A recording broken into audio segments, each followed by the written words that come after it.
大家好，今日咧一起身咧已經係落緊雨啦，唔知道咧食完早餐會唔會好啲咧？而家咧就我睇下早餐有咩好食先。咁呢邊咧都係日式區啦，咁有啲餃子啊、烏冬啊啲啦都係。日式區嘅隔離咧就有 pancake 啦，同埋 waffle 嘅。我想講佢自動㗎，我第一次見咯。跟住再隔離咧就有唔同烹調方式嘅蛋啦，佢有煎蛋啦、炒蛋啦，同埋奄列嘅。咁奄列咧嗰啲餡咧，佢就有提供咩番茄啊、洋葱啊、蘑菇啊、芝士嗰啲。隔離咧就有煙肉啊、腸仔啊，仲有啲炸嘅嘢食咁樣嘅。呢度真係真蛋世界，我想講佢呢度仲可以自己煮埋蛋添啊！你根本要幾熟有幾熟啊！過咗烚蛋咧，咁佢就係一個麵包區啦。喺麵包嘅種類都唔少嘅，仲有一啲小蛋糕咁樣咯。跟住佢仲有部機咧，俾你整翻熱啲飽咯。跟住再隔離咧，就係有一個嬰兒嘅食品專區啊！噔噔噔噔，呢度就係我拎翻嚟嘅早餐啊！係咪好多蛋呢？我想講呢條腸係一條出色嘅腸，佢鹹到啱啱好啊！而呢一個 waffle 咧，簡直係韌到可以做牙籤復健添啊！跟住呢個就係平平無奇餃子一隻。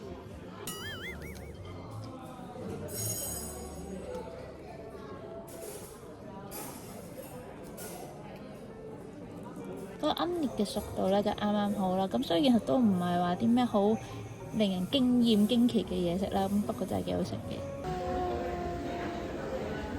好大雨啊！要同大家講，酒吧嘅咖啡係好飲過自助餐嘅咖啡㗎。我突然之間諗起咧，咁雖然5月咧係有時候會有啲 discount 啦，咁但係雨季嘅問題咧都會影響到你參加活動嘅項目咯。我又拎住 Pina Colada 咁樣喺度周街行啊，哈哈！等雨停都等到有午飯時間啦，咁今次我終於見到披薩本餅啦！甜品區咧仍然見到好可怕嘅 waffle 啦，同埋唔係話好吸引嘅蛋糕，係老市場出現嘅雞塊同埋炸薯條啊！又係你哋啊，嗨！咁因為早餐我食得太飽嘅關係啦，咁所以我晏晝淨係拎過一啲我冇食過又新出嘅嘢食啦。呢度係算係幾好食嘅拉麵。我而家決定咧，將嗰啲泡菜餅咧分細嚿啲，慢慢咬。我覺得如果個泡菜餅咧，佢再煎耐啲咧，就會再脆啲就好啦。不過其實成個嘅味都 OK 嘅，泡菜就係正常嘅味道咯。果然食煎餅就一定要配酒。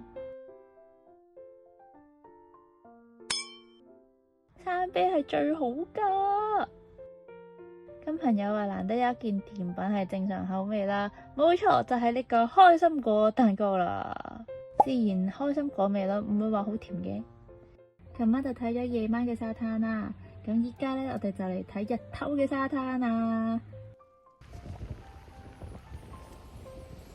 我想講呢個箭箭藍好靚啊！我哋嚟沙灘嘅原因咧，係要同人哋鬥快去報嗰啲水上運動啊，因為佢位置有限啊。終於到我嚟學射箭啦！耶！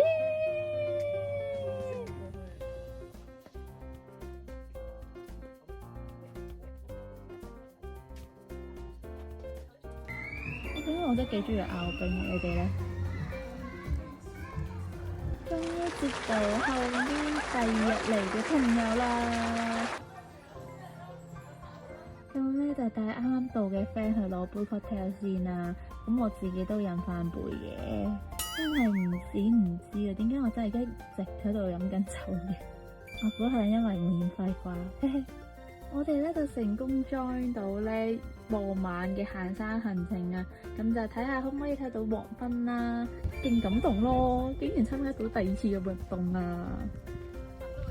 咁咁呢條路咧，佢總共係會有2次可以行嘅，咁分別就係朝頭早啦，同埋就嚟傍晚嘅時間。咁其實都係一早一夜嘅分別啦。咁就聽聞咧，就係日頭係好似可以見到孔雀嘅。我都幾推介大家行一次嘅，因為個景都靚嘅，同埋感覺上空氣幾好啊，行完都健康啲個人。又回到最初的起點。行完山咧，咁我哋就嚟泳池學游水啦。其實得我一個學游水嘅啫，咁梗係學唔識啦。咁練完水嘅我咧，又真係餓到啲啦嚟。咁等我睇下有咩食先。當日下定咧係有長腳蟹risotto啦。咁甜品區其實都係一啲蛋糕啊，同埋果凍啦。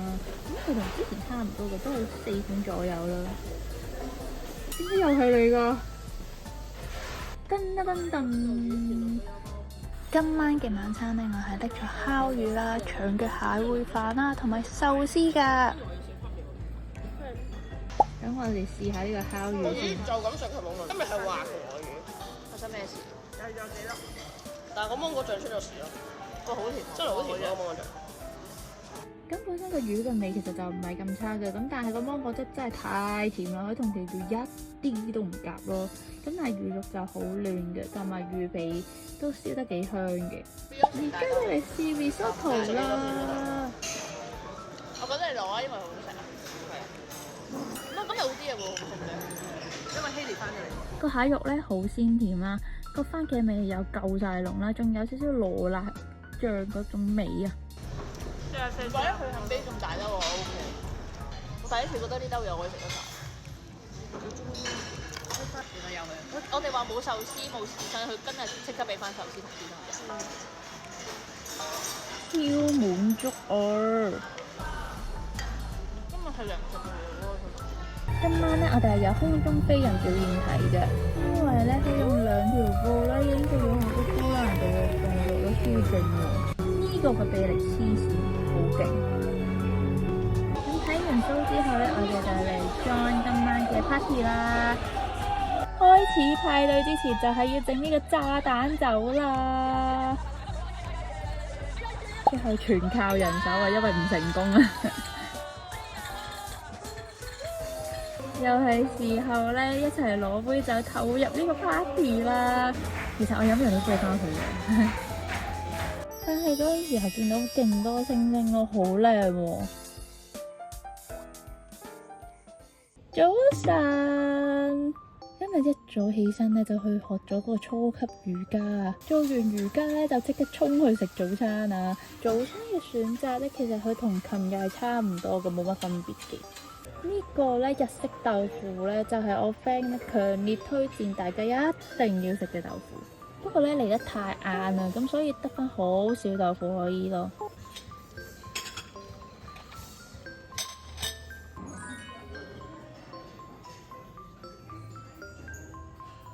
咁我攞咗啲蛋啊，都係今次就攞咗魚啦、腸仔啦，同埋燒賣，仲有最重要嘅豆腐。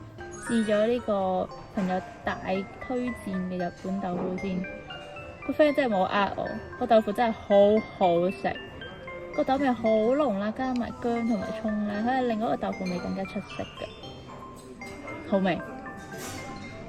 係時候試下呢個日式燒魚，我唔知係咪啲咩日式嘅烹調方式定點啦，咁佢個魚咧明顯係熱過噶啦，咁不過太鹹啦，我諗配飯好啲啩。而家就飲緊摩卡，等緊上射箭嘅堂啊！到啦，到我未啊？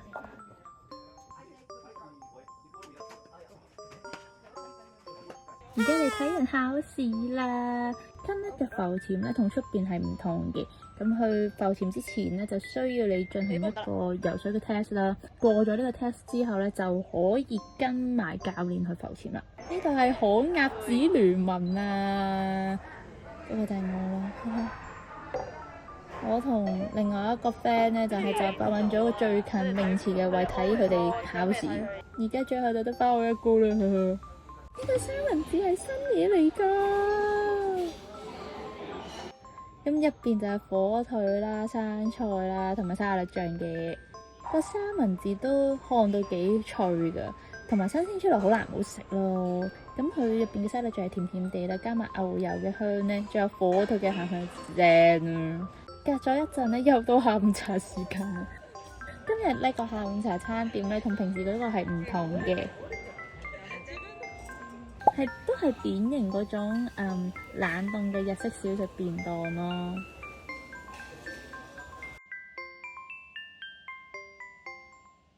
眨下眼咧，又到晚飯時間啦，我真係好期待今晚有咩食。咁照舊啦，甜品都係有4款嘅，好難得見到焦糖香蕉啊！今日嘅魚料理咧就係馬爾代夫嘅香烤魚。咁一般都係新鮮嘅魚啦，咁塞咗一啲香料啦，跟住再用香蕉葉啊，或者係直接掉上去個炭火嗰度燒嘅。呢個就係燒羊肚，咁隔離都仲有啲菜啊、薯蓉嗰啲啦。今日咧就有一個咖喱 burri。咁佢亦都係印度嘅猶大脆餅啦，咁佢多數都係金黃色啊，入邊係空心咁樣嘅。咁雖然佢都係猶大空心啦，咁但係同 burri 咧分別係在於體積上面啦，同埋配嘅內餡唔同㗎。咁依家咧，而家你睇到嘅呢款咧，佢一般咧就係配咖喱嘅，burri 咧一般咧就係配羅望子醬嗰啲嘅，咁就酸酸甜甜咁啦。burri 咧佢係喺南亞地區嗰邊咧，就係一啲好古老嘅傳統主食之一嘅。咁佢最初啦，多數係喺節慶啊、祭祀嗰啲傳統儀式上面會見得比較多啲嘅。後面咧就成為印度啦同巴基斯坦咧嗰啲日常街頭小食啦，同埋或者係一啲家庭類嘅早餐嚟嘅。今日嘅 dinner，咁我就拎咗啲羊肉啦、烤魚啦同埋 burri 做今晚嘅晚餐。咁而家食羊肉先。公道啊！我覺得羊肉咧有啲豬過咗籠，真係有啲過，唔係講笑。個羊肉味係比較重啲嘅，但佢唔係臭嗰種咯。而家嚟食雞肉 burri， 咁 burri 咧嗰個外皮脆到100% 肯定㗎啦。咁佢無論味道啦同埋口感咧，其實我覺得你哋都係想像到嘅。呢個就係我嘅個人化意粉啊。咁如果佢再熟啲就好啦。依家咧個芝士咧用唔到咯。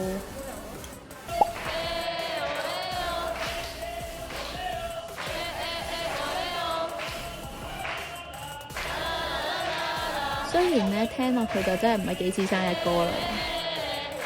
我想講咧，原來雜技咧係幾好玩㗎。我覺得咧，我而家玩完之後咧，有啲可以去餘溫搞笑嘅程度咯，真係廢啊！今晚咧係沙味線之夜啊！咁雖然咧取唔到個沙味線啦，咁但係至少我都仲可以睇沙味線啊嘛，係咪先？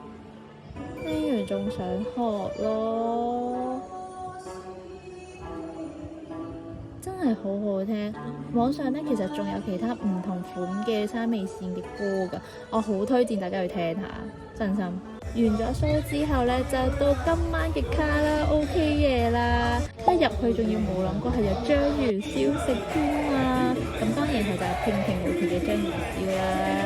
正在咧有得俾你揀，要記得啦。